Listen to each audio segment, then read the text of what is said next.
Chapter 1. The Whisper in the Gold Room. The penthouse of the Doren Tower shimmered under a chandelier that cost more than most people's homes. It was my wife's 40th birthday, a celebration of our 15-year reign over the New York underworld, now sanitized and rebranded as a legitimate empire of shipping and real estate. The room was filled with velvet and smiles, the clinking of crystal flutes, and the hollow laughter of people who would have sold their own mothers for an invitation. I stood by the floor-to-ceiling windows, a glass of scotch in my hand, surveying my kingdom and the vultures who circled it. Luca, my underboss and childhood friend, was holding court near the bar, his charm as sharp as the knife I knew he kept strapped to his ankle. My wife, Elena, was glittering in a diamond necklace I'd had shipped from Paris, her smile fixed, her eyes scanning the room for the next opportunity to climb higher. She was beautiful and ruthless, and I loved her for it. Or rather, I loved the idea of the life we had built. The party was a fortress.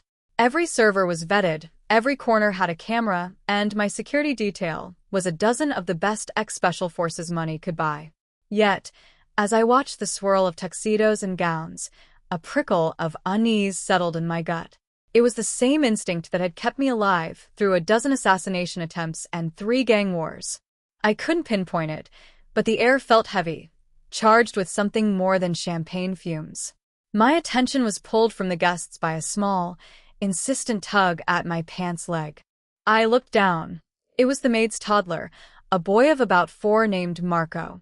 His mother, Rosa, had been with us for 3 years, a quiet, hard-working woman who was as invisible as the silver polish she used on the candlesticks. Marco was a quiet child, too, often found hiding in the linen closets or playing with toy cars in the staff corridors. But tonight, his face was pale, his dark eyes wide with a terror that was utterly out of place in this room of opulent decadence. He looked up at me, his small hand still clutching the fabric of my $1,000 trousers. "Mr. Vincent," he whispered. His voice was so soft, I almost missed it over the din of the quartet. "It's under the floor." I frowned, kneeling down to his level. This was the man who had ordered men buried in concrete. A toddler's fear was a strange language to me. "What's under the floor, little one?" He pointed a trembling finger toward the center of the room, where the polished oak flooring shone under the chandelier. "The sparkle box. The red man put it there. He said it would make a big boom, and all the sparkle would go away." My blood ran cold. I wasn't a man who panicked, but the word boom was a universal language in my world. I scooped the boy up, his small body rigid with fear. "Which red man, Marco, show me."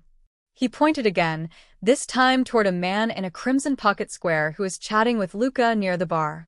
It was a man I didn't recognize, a glaring oversight that sent a jolt of pure adrenaline through me. I looked at Marco, his mother's terror and his own bravery clear in his eyes. He had seen something he shouldn't have and had come to me, not to his mother, not to the guards, but to me. It was a profound and terrifying trust. I set him down and gently instructed him to wait by the potted plant. Then, I made a subtle gesture to my security chief, a sharp, 2-fingered signal that meant immediate, silent lockdown. The music continued to play, but I moved through the crowd like a shark, my smile a dangerous mask. I was a master of this environment, but my heart was hammering against my ribs. I had to check the floor. I had to confirm the child's terrifying whisper. The moment I knelt down, pretending to tie my shoelace, my hand brushed against a loose seam in the wood. I pulled. The floorboard lifted to reveal a void, and inside, nestled in the dark, was a device that I recognized with sickening clarity, a military-grade plastic explosive, wired to a detonator. A simple, efficient, and devastating method of erasing an entire room full of rivals, family, and a chattering, innocent toddler. I didn't have time to disarm it.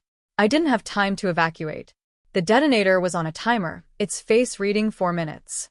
4 minutes to decide the fate of every soul in this room. 4 minutes to save the small boy who had just saved me. I looked up, my eyes scanning the crowd. Luca was now smiling broadly, his gaze locked on me, his face a mask of jovial friendship. But in his eyes, I saw a flicker of expectancy. The red man was gone. The trap was set. And the man I trusted most was waiting for me to die. The curtain had just been pulled back, and the play was only beginning.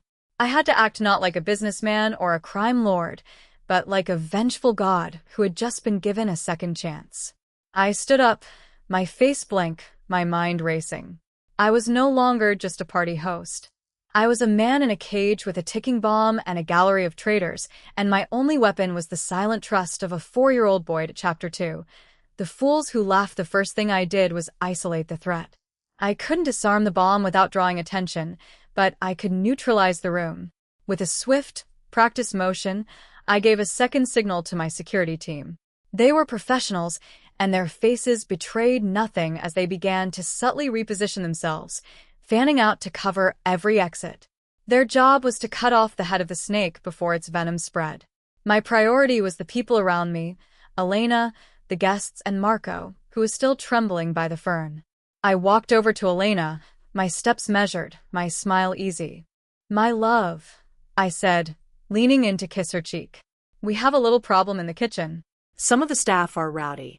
I'll just be a moment to settle it. Don't let the champagne run low." It was a lie, and a weak one, but Elena's eyes were already back on the social ladder she was climbing. She waved a dismissive hand. "Go, go. Just don't be long. There are people here from the Hong Kong consortium, and I need you to play the charming host. They're vital for the new shipping lanes." Vital. The word felt like acid in my mouth. Of course, a deal was more important than the uneasy feeling that had settled in my gut. I moved to the back of the room, but my path was blocked by my sister-in-law, Carla. Carla was a viper in stilettos, whose sole purpose in life was to remind everyone that she was more cultured, more refined, and more deserving of the Van Doren fortune than anyone else. She was holding a flute of champagne and looking down her nose at Rosa, who was trying to discreetly retrieve a fallen napkin. "Honestly," Carla said, her voice a cutting whisper that carried across the subdued music. "These people, they breed like rabbits and can't even keep their children from underfoot. Look at that thing. It's practically a stray. Vincent, you should really be more careful about who you allow to make a mess of your home. It cheapens the whole affair." I looked at Marco. He was still rooted to the spot by the plant, his eyes wide and fixed on me, his small hands clasped in front of him. He had just discovered a bomb that would have killed us all, and Carla was deriding him for being a child. I felt a cold fury settle in my bones. I turned to Carla, my voice dropping to its lowest, most dangerous register. "Carla," I said, taking her arm in a grip that was just shy of painful, "I would suggest you go and find somewhere quiet to count your husband's blessings. Because right now, you are standing in a room full of people who are about to learn the true meaning of the word cheap. You are the last person who has the right to judge anyone." Her face flushed red, but before she could retort, a commotion near the bar caught our attention. Luca was now openly laughing, a booming sound that was jarringly out of place. He was leaning in to whisper to one of his cronies, a man named Dominic. They were looking at me, their expressions a mask of mockery. I saw Dominic make a subtle gesture towards the floor, then to his watch. They were checking the timer. They were basking in the anticipation of my demise. It was in that moment that I truly understood the depth of the betrayal. It wasn't just about eliminating me. It was a spectacle. They wanted me to die in the middle of my own celebration, surrounded by the opulence I had built, robbed of my legacy and my life. They wanted to watch the man who had made them all wealthy and powerful be reduced to ash and memory. I felt a smile crack the ice on my face. It was a terrible smile, one that made my security chief stiffen from across the room. I walked past Luca, and I put a hand on his shoulder, squeezing it hard enough to feel the bone shift. "Luca, old friend," I said, my voice honeyed with menace. "You look like you're having a good time. Enjoy it. The night is still young." His laughter faltered, a flicker of unease in his eyes. He knew I knew, but he didn't know how much. That was my advantage. I left him there and walked to Rosa. She was in the corner, her hands shaking as she tried to compose herself. She had seen me speak to her son, and now she was terrified. I bent down to her, my voice a low, reassuring whisper. Rosa. You and Marco are not to leave my side.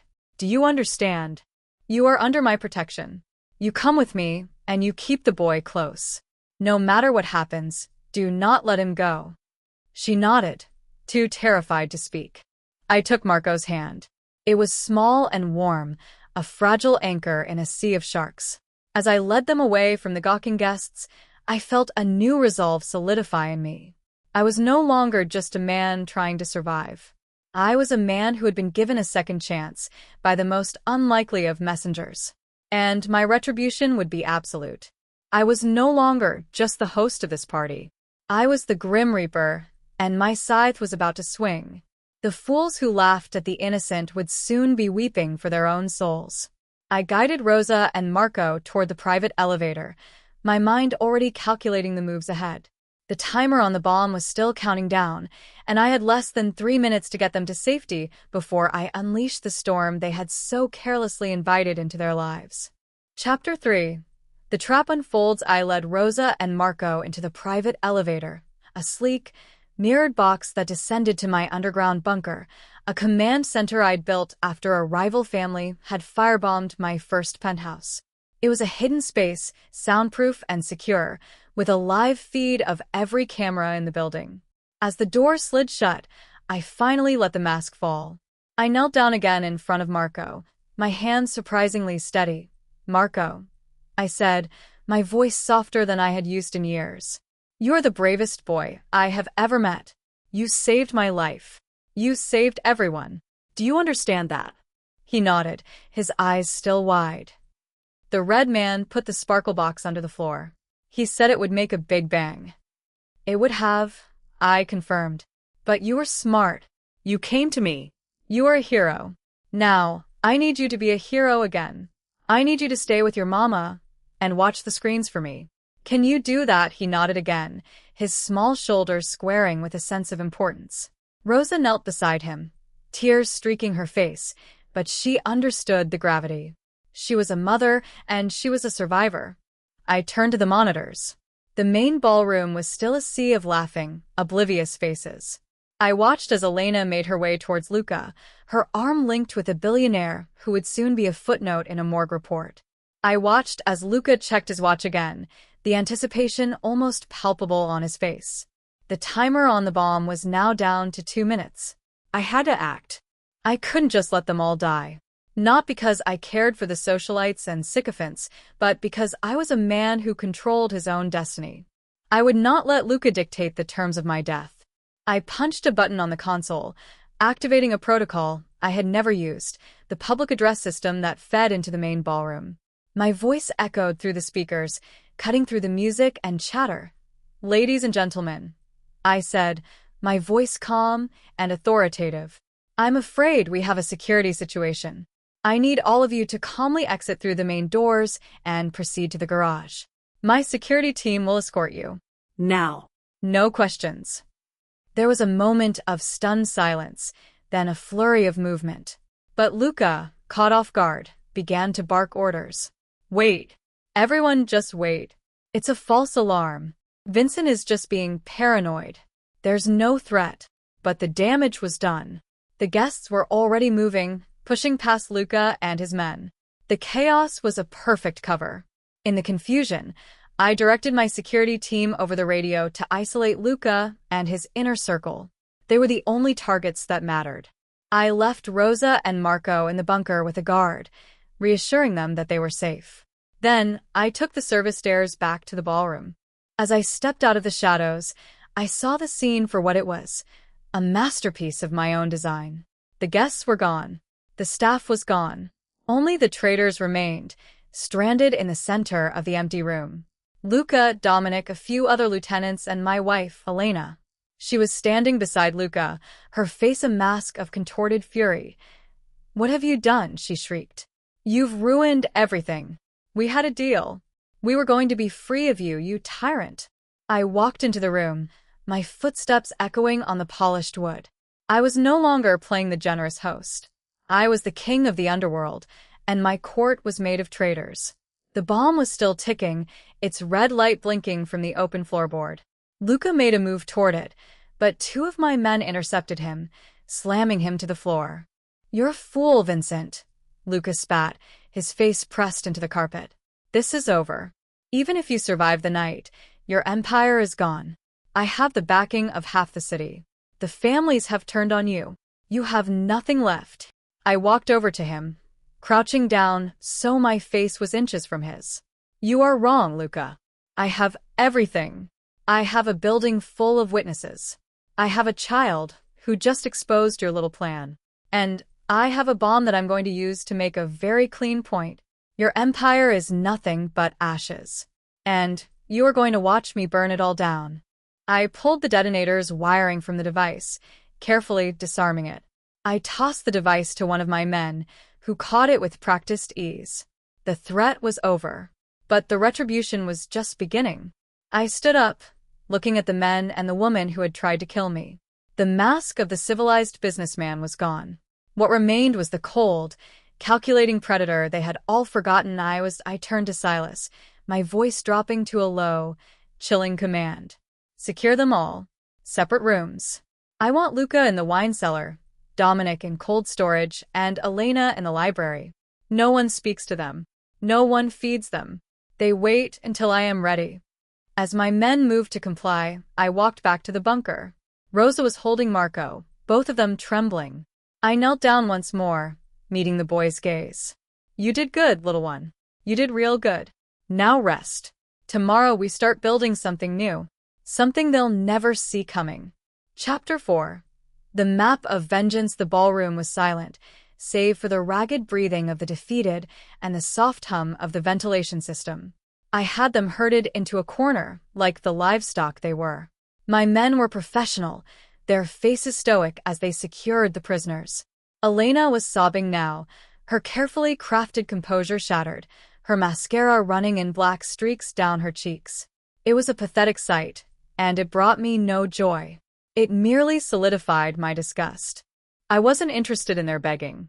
I was interested in answers. I motioned for my security chief, a man named Silas, to bring me the bomb. He placed it on a table, its blinking light now a symbol of what had almost been. I looked at the device, tracing the sophisticated wiring with my finger. "Who built this?" I asked the room, but no one answered. Luca was staring at the floor, his jaw tight with defiance. Dominic was trembling, his eyes darting around for an escape that didn't exist. My men, the ones who had been loyal, were scattered around the ballroom, securing the exits and patrolling the building. We had flushed out the snakes, but I knew there were more. This was not the work of one man. This was a coordinated effort. I needed the blueprint of the betrayal before I could even begin to think about tearing it all down. "Silas," I said, my voice low. "I want them separated. Put Luca in the wine cellar. He likes to pretend he's a connoisseur. Let him marinate. Put Dominic in the cold storage. I want him to sweat. And Elena, put her in the library. She always liked the sound of her own voice in there. I'll deal with her last." I had a plan. In my world, a man's power wasn't just in his army or his wealth. It was in his information. I had a man, a hacker known as Cursor, who could unravel the digital threads of any conspiracy. I had another, a man I called the Enforcer, who could unravel the more tangible threads. I was going to use them both. The plan was simple: find out who had funded this, who had helped, and who had turned a blind eye. Then I would dismantle their lives piece by piece. I went back down to the bunker to check on Rosa and Marco. The boy was asleep on a small cot, his body finally succumbing to the exhaustion of the night's events. Rosa was sitting beside him, her hands clasped in prayer. She looked up when I entered, her eyes a mixture of gratitude and fear. "You saved our lives," she whispered. "I don't know how to thank you." I shook my head. "You don't have to. Your son saved mine. Your loyalty is beyond price. As long as you are under my roof, you are a part of my family. That is not a promise I make lightly." She looked at me, truly looked at me, and saw not the crime lord, but the man who had just knelt to her child. It was a moment of profound connection, a bond forged not in blood, but in an unlikely salvation. I left them in their sanctuary and returned to the main floor. The interrogation began. The first domino to fall was Dominic. It didn't take much. He was a weak man, always had been, more a follower of Luca's charisma than a true believer in the cause. Within an hour of being in the cold storage, he was singing like a canary. He revealed a web of deceit that made my blood run cold. The conspiracy wasn't just about Luca and Elena. It went deep into the heart of my legitimate business. My own CFO was a mole. My legal team had been compromised. The deal with the Hong Kong consortium was a sham, a setup to funnel my shipping lanes into a front company controlled by a rival family, the Grimaldis. The man in the red pocket square was a professional hired from Chicago. Dominic also revealed the location of a secondary safe house where the planners were waiting for the signal of my death. He gave me the names of every lieutenant who had been bought, every family member who had been threatened, every pawn in Luca's elaborate chess game. I had the map. I had the names. I had the location of the enemy's command center. And I had a 4-year-old boy's courage to thank for it all. I left Dominic to his shivering and went to confront my wife. She was in the library, a room that had once been our sanctuary. I found her pacing, her hands wringing. When she saw me, her face transformed. The tears vanished, replaced by a venomous hatred that was almost awe-inspiring. "You think you've won," she hissed. "You've only delayed the inevitable. You are a monster, Vincent. You always have been. All you care about is money and power." I wanted a life, a real life, and Luca promised me one. She was trying to get a reaction, to wound me, but her words were hollow. She was a woman who had traded her integrity for a better life and had found herself with nothing but contempt. I looked at her, the woman I had once loved, and felt nothing but a profound and chilling pity. "You are a fool, Elena," I said, my voice flat. "You thought you were buying a ticket to freedom, but you were only selling your soul to a different devil. Luca doesn't love you. He used you, just like you tried to use me. The difference is he's a terrible gambler. He bet everything on a single hand and he lost. Now you get to live with that loss." I had her taken to a high-security room, not a cell, but a gilded cage where she could reflect on her choices. The blood-soaked part of my vengeance was not for her. My vengeance for Elena was more subtle, more devastating, the total and utter loss of everything she had ever valued. I would strip her of her name, her money, and her status, leaving her a ghost in the society she had so desperately craved to conquer. That was a fate far worse than death. Now it was time to go hunting. The Grimaldi family's safe house was just a few blocks away, a modest brownstone in a quiet neighborhood. They were probably having a celebratory glass of champagne, waiting for news of my demise. I was going to deliver that news in person. Chapter 5. The hunt begins. The night had shifted from the hollow gleam of a high society party to the gritty, neon-lit reality of the city that I ruled. My men moved through the streets like shadows, the click of their heels on the pavement a whisper in the urban canyons. I had traded my Armani tuxedo for a tactical vest and black gear, the familiar weight of a custom-made pistol against my thigh. This was my element, not the sterile boardrooms and penthouse parties, but the raw, unforgiving underbelly of the city. The Grimaldi safe house was a 2-story brick building, nondescript, with a faded awning and a fire escape that looked like it hadn't been used in decades. It was a perfect front for the monsters inside. Silas was at my side, his face a mask of grim professionalism. He had served with me for a decade, and he was the only man I trusted to watch my back. "Orders, sir," he asked, his voice barely audible. "We go in quiet," I replied, my eyes fixed on the building. "No alarms." "I want them to see my face before they know what hit them. There are 2 targets tonight, Aldo Grimaldi and his consigliere, Marco Valerio. They are the ones who signed off on this assassination. I want them alive. The rest collateral is permissible." My men, a squad of 5, fanned out. 2 covered the front, 1 went to the back, and 2 followed me up the fire escape. The metal groaned under our weight, a sound that might have been a warning, but the streets were empty. The city was sleeping, blissfully unaware of the war that was about to erupt. I reached the 3rd-floor window, a dark pane that offered no view inside. I pulled a small glass cutter from my pocket, tracing a perfect circle. I pressed a suction cup to the glass, lifted it silently, and slipped inside. The apartment was dimly lit, a single lamp casting an orange glow on a room strewn with fast food wrappers and gambling receipts. The air was thick with cigar smoke and tension. They were waiting. I could hear the murmur of voices from the next room, a low, conspiratorial hum. I crept to the door, my pistol raised. Silas was beside me, his mirroring my movements. I kicked the door open. The room was a study, filled with leather-bound books and a massive mahogany desk. Behind it sat Aldo Grimaldi, a man whose reputation was built on cruelty. He was younger than I expected, with a boyish face that belied the coldness in his eyes. He was holding a glass of brandy, and when he saw me, his composure shattered. The glass slipped from his fingers, shattering on the floor. "Vincent," he breathed, his eyes wide with shock. "You're supposed to be dead." "I'm sorry to disappoint you, Aldo," I said, my voice a low growl. "But I'm a very hard man to kill. You see, I have a guardian angel. A very small one with a very big heart. He warned me about your little present. Now, it's time for you to pay the bill." Valerio, a weasel of a man, tried to make a break for a window, but Silas was faster. He grabbed the man by the collar and slammed him against the wall, disarming him with a practiced flick of his wrist. The fight was over before it began. Aldo Grimaldi was a coward at heart. He fell to his knees, begging for his life. It was a pathetic sight, and I felt no satisfaction in it. I felt only a cold, calculating purpose. "You're going to tell me everything," I said, walking around the desk to loom over him. "You're going to give me the names of every family, every politician, every police captain who was in on this. And you're going to tell me where Luca's real base of operations is. He wasn't just playing with my wife, was he? He had a contingency plan." Aldo looked at me, his eyes pleading. He has a compound in Jersey, an old distillery. He's been amassing his forces there for months.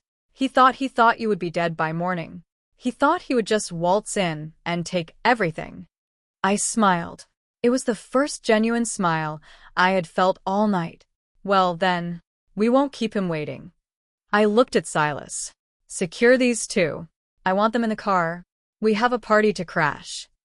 As my men secured the prisoners, I walked to the window of the Grimaldi safe house, looking out at the city skyline. The lights were twinkling like 1,000 dying stars. In a few hours, I would bring a new darkness to this city, a darkness born of betrayal, but tempered by a strange and unexpected light. I thought of Marco, asleep in his bunker, and Rosa, who had prayed for my safety. Their loyalty had given me a second chance. I was going to use that chance to build something new, something that could actually endure. The hunt was on. The first blood had been drawn, and the city would soon know that Vincent Van Doren was not a man to be crossed. My retribution was going to be legendary. It was going to be a story that would be whispered in the shadows for generations. And at the center of that story would be a small, brave boy and his mother, the unlikely heroes who had changed the course of an empire. I turned from the window, my expression hardening. "Silas, I want a full detail on the distillery. Blueprints, entry points, guard rotations. We hit them before dawn. Luca thinks he's won. He thinks he's safe. I'm going to show him just how wrong he is. He wanted a war. I'm going to give him one he'll never forget." Chapter 6. The distillery of Lies. The drive to the Jersey distillery was a blur of streetlights and silence. Aldo Grimaldi was in the back of the car, his hands bound, his head hanging in defeat. I sat in the front passenger seat, Silas driving, my mind churning. I was not a man who sought revenge for the sake of vengeance. I was a man who understood that in the underworld, mercy was a commodity you could not afford. If I let this attack slide, if I showed even a hint of weakness, I would be signing my own death warrant. The only language these people understood was power, and I intended to speak it fluently. The compound was an old, sprawling structure, a relic of Prohibition-era ambitions. It was surrounded by a high fence topped with razor wire. The main building was a red brick monolith, its windows dark, its chimneys silent. It was a fortress, but I had built my empire on finding ways into fortresses. I knew the district well. I had chosen it for its isolation, its secrecy. It was a perfect place to bury a secret. It was also a perfect place to bury my enemies. Silas, I said, my voice low. I want the perimeter secure. Cut the main power line. We go in through the side entrance. It's an old boiler room. My father used to use this place for business. It's how I know the layout. Silas nodded and relayed the orders. My men moved with practiced efficiency, ghosts in the night. The sound of the fence being cut was a soft snip, lost in the hum of the distant highway. We slunk through the overgrown yard, the smell of rust and decay thick in the air. The boiler room door was a heavy steel slab, but I had the key code. My father had left me more than just an empire. He had left me the blueprints to his kingdom. I punched in the code, and the door swung open with a heavy groan. We moved through the dark corridors, our night vision goggles painting the world in shades of green and black. The compound was a maze of rusting pipes and empty vats. I could hear the faint murmur of voices from deeper within, the low hum of a generator. They were there, waiting, unaware that the wolf had come to their door. I found the main operations room, a converted factory floor filled with monitors and maps. Luca was there, standing at a central table, his back to me. He was speaking to a group of men, outlining his plans for the New York takeover. It was a pathetic display of hubris. He thought he had already won. He was already planning the division of my empire, parceling out my wealth to his sycophantic cronies. I have to say, Luca, I said, stepping out of the shadows. You always did have a flair for the dramatic, but your timing is terrible. The party's over. The room froze. Luca spun around, his face a mask of utter disbelief. His followers, the men who had sworn allegiance to him, scrambled for their weapons. But my men were already there, emerging from every corner of the room, their guns trained on the traitors. The tables had turned in an instant. This is impossible, Luca stammered. How did you find me? I have a very loyal friend, I said, walking forward. A friend who saw more than you did. A friend who didn't have his head filled with greed and delusions of grandeur. You see, Luca, you made a critical mistake. You forgot that I wasn't just a man who played by the rules. I am the one who wrote the rules. And I am about to rewrite them, starting with you. I gestured to my men, and they moved forward, disarming Luca's followers with ruthless efficiency. Within seconds, the room was secured. Luca stood alone, surrounded by the ruins of his grand conspiracy. His face was pale, his hands trembling. The arrogance had evaporated, replaced by a dawning horror. You can't do this, he whispered. You can't just kill me. There are protocols. The families will never stand for it. You'll start a war. I'm not going to kill you, Luca, I said, my voice cold and steady. That would be too easy. Too merciful. You're going to live. You're going to watch everything you built, everything you tried to steal, crumble into dust. You're going to spend the rest of your life in a cell, knowing that a 4-year-old boy was smarter than you, knowing that your greed and your arrogance destroyed you. I had him dragged to the old master office, a small room with a single window overlooking the factory floor. It was there that I would deliver the final verdict. As my men secured him, I walked through the distillery, surveying the remnants of his operation. Maps, documents, and ledgers littered the tables. Evidence of his conspiracy, his bribes, his deals. It was all there, a testament to his ambition and his folly. I picked up a photograph from the table. It was of Elena, taken at a party I hadn't attended. She was laughing, her arm linked with Luca's. The betrayal was complete, but it no longer stung. It was simply a fact, a piece of the puzzle that had led me to this moment. I set the photograph down and walked back to the master office. Luca was on his knees, his head bowed.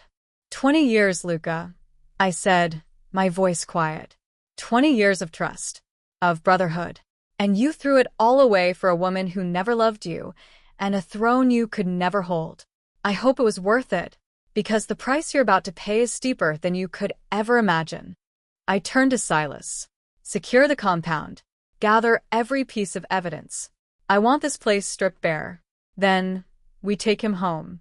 I have a very special arrangement in mind for our old friend. Chapter 7. The caged king I had Luca brought to the old distillery's master office. It was a small, soundproof room with a single window that looked out over the now-empty factory floor. I sat in the leather chair behind the desk, a position of power that was a stark contrast to Luca's current state. He was on his knees on the grimy floor, his hands bound behind his back. The arrogance that had once defined him was gone, replaced by a simmering, impotent rage. He was a caged king, and he knew it. "Vincent," he said, his voice hoarse. "Think about what you're doing. We've known each other for 20 years. We were brothers. You're going to throw that away over a business decision." "Brothers," I laughed, a hollow sound. "Brothers don't plant bombs at their brother's birthday party. They don't sleep with their brother's wife. They don't try to steal their brother's legacy. You betrayed me, Luca. You betrayed everything we built.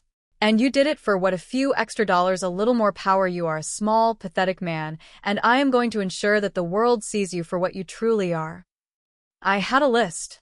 From the confession of Aldo Grimaldi and the testimony of my other prisoners, I had compiled a comprehensive list of Luca's accomplices. It included politicians, police chiefs, and even a few members of the judiciary. They were all going to fall, one by one. I was going to expose them to the world, not with bullets, but with evidence. I was going to destroy their reputations, their careers, and their families. It was a vengeance that was legal, brutal, and utterly devastating that I leaned forward, my eyes locked on his. "You are going to spend the rest of your life in a cell, Luca. Not a prison cell, but a cell of your own making. You are going to watch as everything you ever cared about crumbles. Your family will disown you. Your friends will abandon you. Your name will be mud. And when you are old, broken, and forgotten, you will remember this night and the terrible mistake you made." Luca started to sob, a pathetic, choking sound. He begged for mercy, for a second chance. But there was no mercy left in me. I had been taught by the best that mercy was a weakness, and I had already shown too much weakness by trusting him in the first place. I had Silas take him away, to be held in a secure location until I could decide on the final, most fitting end to his pathetic existence. The night was not over. I still had Elena to deal with, and a city to rebuild. But I felt a strange sense of peace. I had faced my enemies and emerged victorious. The boy and his mother had given me a second chance, and I was not going to waste it. I was going to transform my empire, not just into a criminal enterprise, but into a legitimate legacy. I was going to protect the innocents, not exploit them. And I was going to make sure that Marco and Rosa were never in danger again. I walked back through the distillery, my footsteps echoing in the empty halls. The evidence we had gathered was overwhelming. Bank records, wire transfers, encrypted communications. It was all there, a digital and paper trail that led directly to Luca's door. I had Cursor working on it, compiling a dossier that would be airtight, unassailable. When I was done, there would be no doubt in anyone's mind about the depth of the conspiracy. As I reached the main entrance, I paused. The first rays of dawn were beginning to creep over the horizon, painting the sky in shades of pink and gold. It was a new day, a new beginning. I had survived the night, and I had emerged stronger than ever. But I knew that the real work was just beginning. I had to rebuild trust, not just among my men, but within myself. I had to learn to see the world differently, to recognize that power wasn't just about fear and control. It was also about loyalty and gratitude. I climbed into the car, Silas at the wheel. "Take me to the loft," I said. "I need to think." The drive was quiet, the city slowly coming to life around us. Street vendors were setting up their carts, office workers were beginning their commutes, and the world was moving on, blissfully unaware of the seismic shift that had occurred in the underworld. When I reached the loft, I poured myself a glass of water and sat by the window, watching the sun climb higher into the sky. I thought about Marco, his small hand tugging at my pants leg, his terrified whisper, his courage in the face of danger. He had saved my life, not with a gun or a knife, but with his innocence and his willingness to trust me. It was a lesson I would never forget. I made a silent vow to myself, right there in the quiet of the morning. I would protect that boy and his mother for the rest of my days. They had given me a second chance, and I would spend the rest of my life proving that I was worthy of it. Chapter 8. The reckoning of the Queen. The drive back to the city was long and silent. I didn't go to the penthouse. I couldn't face the scene of the attempted assassination. I went to a secondary residence, a private loft I kept for times when I needed to think. It was a minimalist space, steel and glass, devoid of the opulence of my other properties. It was a place to plan and strategize. I had Silas bring Elena to me there. She was a different woman now. The veneer of sophistication was gone, stripped away by the night's events. She was wearing a simple dress, her hair disheveled, her eyes red from crying. She looked smaller, more vulnerable, but I knew it was just another mask. "You wanted to talk to me," she said, her voice trembling. "What more is there to say? You've already destroyed everything." "I haven't destroyed anything yet, Elena," I said, my voice calm. "But I am going to. I am going to strip you of your name, your money, and your status. You will be a social pariah. No one will want to be associated with you. You will have to start over from nothing, just like the people you looked down on. I'm going to make you a ghost." She started to cry, real tears this time. She pleaded with me, reminding me of the good times, the love we had once shared. But I was immune. The woman I had loved had died the moment she had conspired to kill me. The woman in front of me was a stranger, and I felt nothing but contempt. "You were never a partner, Elena," I said. "You were a parasite. You fed on my success, my power, my wealth. And when you thought you could get more from someone else, you tried to suck me dry. But I am not a fool. I have always been aware of your true nature. I just chose to ignore it. That was my mistake. I won't make it again." I had the documents ready. I had already put the wheels in motion to have our marriage annulled, a process that would be swift and brutal. I was having her removed from all of my accounts, all of my properties. I was giving her a small settlement, enough to survive on, but not enough to be comfortable. It was a sentence far more cruel than death. She would live a long life, haunted by the memory of what she had lost. I watched her be escorted away, her sobs echoing in the empty loft. I felt no satisfaction. I felt only a profound emptiness. I had spent my life building a kingdom, only to discover that it was populated by snakes. But the night had also shown me something else, the power of unexpected loyalty. A small boy and his mother had shown me a path that I had never considered. A path of genuine connection, of trust earned through actions rather than bought with money. I sat in the silence of the loft for a long time, staring out at the city below. The sun was fully up now, casting long shadows across the streets. I thought about my father, about the legacy he had left me. He had been a harsh man, a brutal man, but he had also been a man of his word. He had taught me that loyalty was the currency of the underworld, and that betrayal was the only sin that could never be forgiven. I had lived by that code my entire life, and I had been betrayed by the people I trusted most. But I had also been saved by the people I least expected. Rosa, a woman who had every reason to fear me, had trusted me with her son.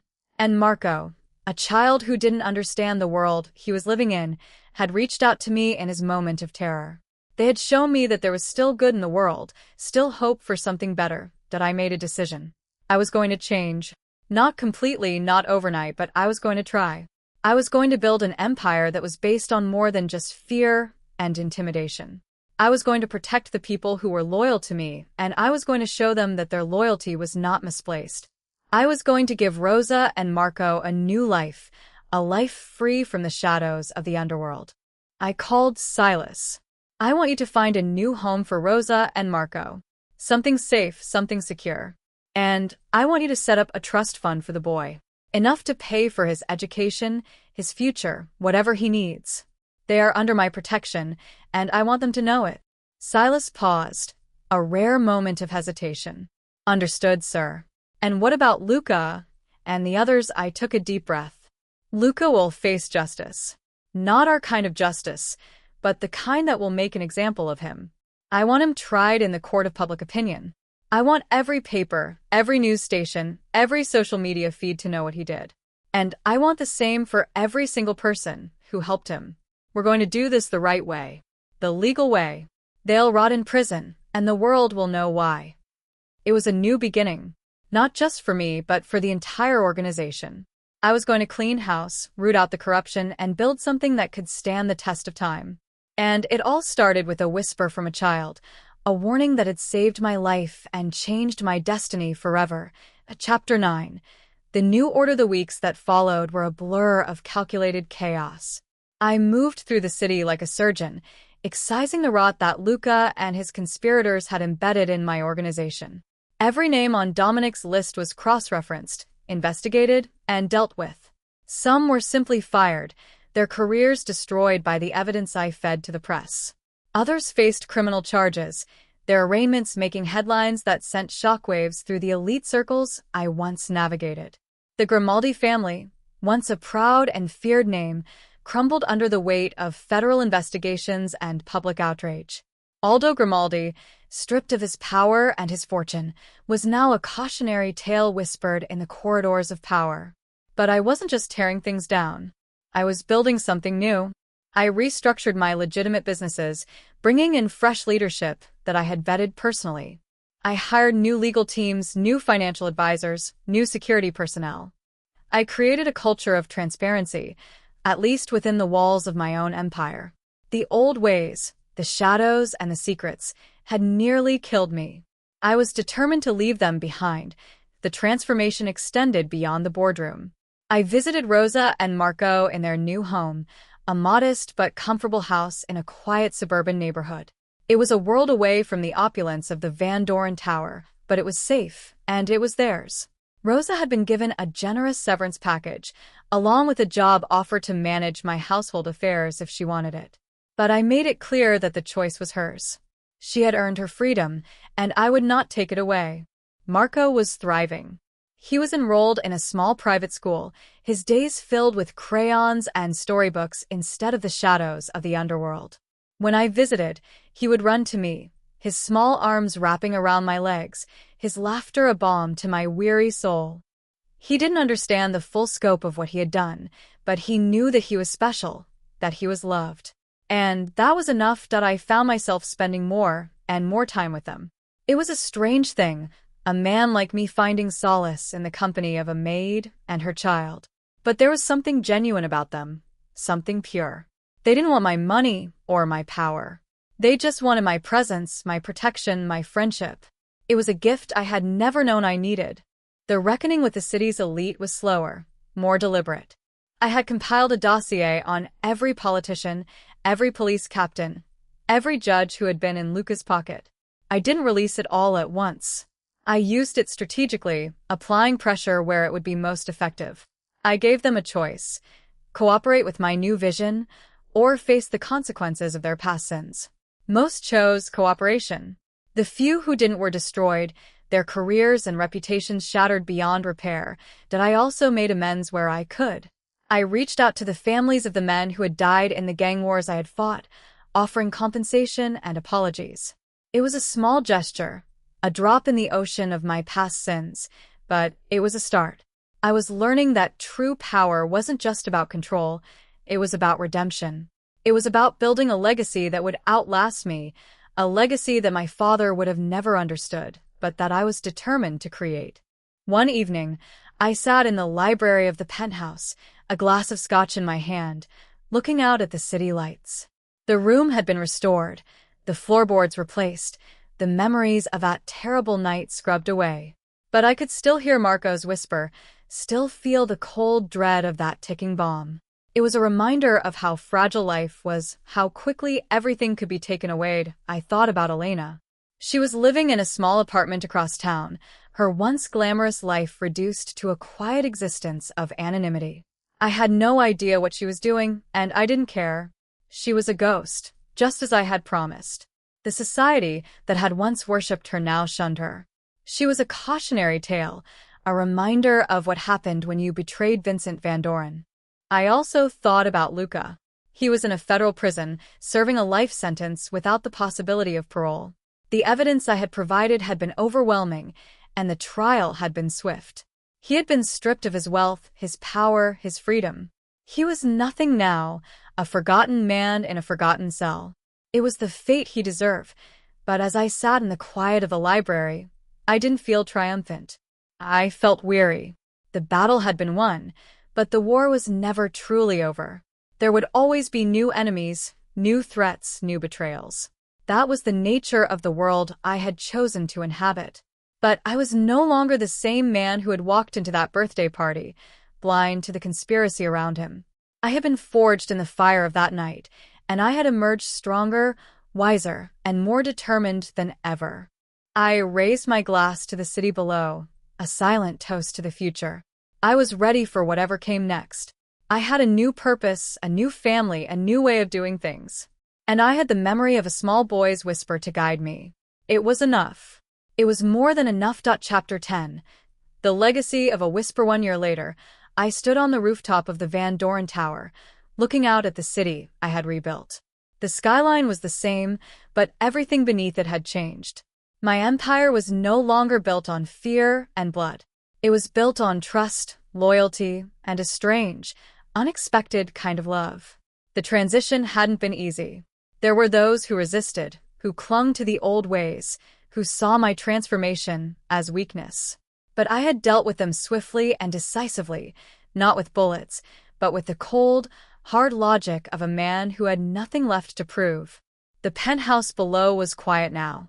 No more lavish parties, no more sycophantic guests. I had turned it into a home, a place of peace and reflection. The chandeliers still sparkled, but they no longer felt like symbols of excess. They were just lights, casting a warm glow over the rooms where I now spent my evenings reading or watching old movies. It was a simple life, but it was mine. Rosa and Marco had become a permanent part of it.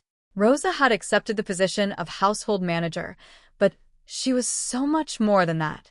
She was a friend, a confidant, the voice of reason in a world that had once been defined by chaos.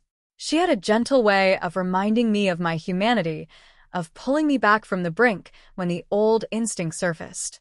I had come to rely on her in ways I never thought possible. And Marco. He was no longer the terrified toddler who had tugged at my pants leg. He was a bright, curious boy of 5, his laughter filling the penthouse with a joy I had long forgotten. He called me Uncle Vincent, a title that meant more to me than any crown or fortune. I taught him to read, to ride a bike, to see the world not as a place of danger, but as a place of wonder. He taught me to smile, to hope, to believe in second chances. That I had also made amends with the city itself. I had established a foundation, one that funded scholarships for underprivileged children and provided legal aid for families caught in the crossfire of the underworld. It was my way of giving back, of trying to balance the scales of a life that had been defined by taking. It wasn't enough, and I knew it. But it was a start, and I was committed to doing more. The ceremony that evening was a small affair, just a handful of trusted friends and allies. It was Marco's 5th birthday, and I had planned something special. The rooftop was decorated with fairy lights and balloons, a stark contrast to the grim fortress it had once been.